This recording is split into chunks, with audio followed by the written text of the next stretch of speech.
நிஃப்டியோட 1 hour chart வச்சிருக்கேன். இது வரைக்கும் நிஃப்டியில் 1 ஹவர் பொறுத்தளவு என்னென்ன நடந்துட்டு இருக்கு, அடுத்தது மண்டே என்ன நடக்க வாய்ப்பு இருக்குன்னு பார்த்துடலாம். ஸோ 2 செல்லரோட ஹையை மார்க் பண்ணி அதை க்ளோன் பண்ணி இந்த பையரோட லெவலுக்கு நம்ம கொண்டு வந்து வச்சுட்டோம். ப்ரைஸ் இப்போ இதுக்கு மேலே போக முடியாமல் க்ளோஸ் வச்சுட்டாங்க. ஸோ க்ளோஸ் வச்ச இடம் அப்படின்னு பார்த்தீங்கன்னா, ஸோ இங்கே ஒரு பையர் இருக்காங்க.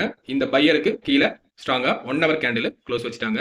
ப்ரீவியஸாக அதுக்கு முன்னாடி என்ன நடந்திருக்கு, அந்த இடத்துல இருந்து தான் மார்க்கெட்டு மேலேயும் போய் ட்ரை பண்ண முடிஞ்சு கீழே வந்துட்டாங்க. ஸோ இந்த இடத்த க்ளோஸ் வச்சுட்டாங்க. இப்போ இந்த இடத்த இந்த ட்ரெண்ட் லைன் பிரேக் அவுட் நடந்தோடனே இது எவ்வளோ தூரத்துக்கு போகிறதுக்கான வாய்ப்பு இருக்குன்னு பார்த்தீங்கன்னா, ஃபர்ஸ்ட் இந்த க்ளோஸை வச்சனால அடுத்த க்ளோஸு இங்கே இருக்கு. ஸோ இது வரைக்கும் வந்துருச்சு ப்ரைஸ்.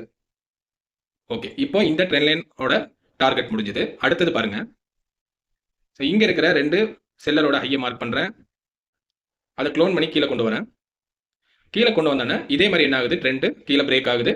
பிரேக் ஆனோடனே ஃபர்ஸ்ட் டார்கெட் வராங்க இந்த பையரோட ஓப்பன். இந்த பையரோட ஓப்பன் லெவலுக்கு ப்ரைஸ் இங்கே வந்துட்டு புல் பேக் எடுத்திருக்காங்க. அடுத்த டார்கெட் எங்கே வந்திருக்காங்க பாருங்க, எக்ஸாக்டா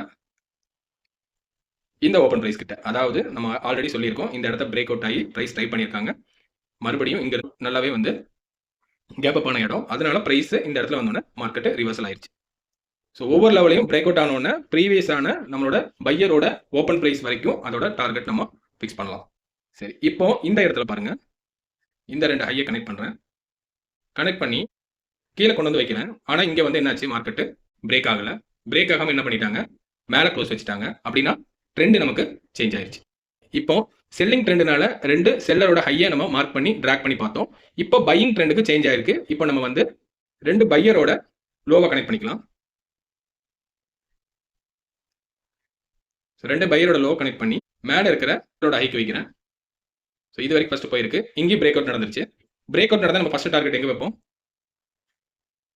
இதான் நம்ம ஃபர்ஸ்ட் டார்கெட். இதை ரீச் பண்ணிட்டாங்க. அப்போ நெக்ஸ்ட் டார்கெட் எங்கே இருக்கு, இங்கே போகிறதுக்கான வாய்ப்பு நிறையவே இருக்கு. அப்போ இங்கிருந்து ப்ரைஸ் இதுதான் லாஸ்ட் சப்போர்ட். இப்போ நான் வைக்கிற இந்த லெவல் வந்து லாஸ்ட் சப்போர்ட். இதை பிரேக் ஆயிடுச்சுன்னா அடுத்த சப்போர்ட் எங்கே வரும், கிட்டத்தட்ட இந்த ட்ரெண்ட் லைன் கீழே வந்துடும். ஸோ இந்த சப்போர்ட்டை உடைக்காம இருந்தாங்கன்னா கண்டிப்பாக ப்ரைஸ் என்ன ஆகும்னா இந்த டார்கெட்டை ரீச் பண்ணிடுவாங்க. ஸோ இதை பிளான் பண்ணி நம்ம வந்து 1 ஹவரில் என்னன்னு நம்ம சொல்லிட்டோம். 5 மினிட்ஸில் அதை நம்ம ட்ரேடாக வந்து எந்தெந்த லெவலில் அப்படின்னு பார்த்துட்டு நம்ம 1 ஹவரோட சப்போர்ட் வச்சு ட்ரேட் எடுக்கணும். தேங்க்யூ.